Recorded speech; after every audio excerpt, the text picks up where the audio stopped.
natin, ganito ha, ang mechanics po natin. Okay? So, gagawin natin, bubunot tayo ng winner. Pero, sa unang bunot natin ng winners, magkakaroon tayo ng tinatawag na pera o motor! Ay, galing. Dahil kayo ay may option na mag-uwi Parang ng pera ba pera yun? or motor!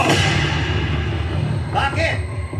Dahil bubunot tayo ng winner natin!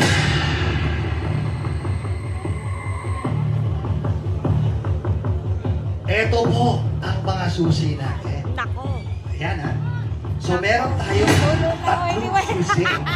Tatago ko muna itong isa. Okay? Meron tayong tatlong susi. Ang mabubunot ay bubunot ng tatlong susi dito. Ngayon, sa tatlong susing to, pipili siya ng motor dito.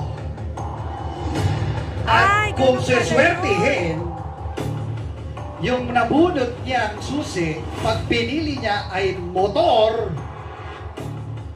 tignan natin kung tama ang susing napili niya sa motor. Uy, Kasi kung hindi, ah, may chance pa ang susunod na winner! ang galing. Kaya naman, kung hindi motor ang pinili nyo, at kinuha nyo ang offer nating pera dahil hindi kayo sure kung tama ang nabunot nyong susi at napili ng motor, pwede kayong mag-uwi ng 1,000! Ready na ba kayo? Ready na ba? Ready na ba?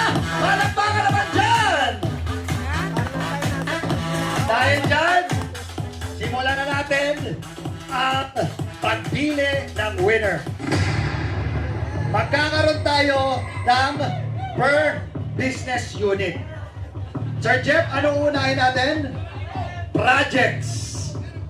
Again, bubunot tayo ng winner sa projects. Okay?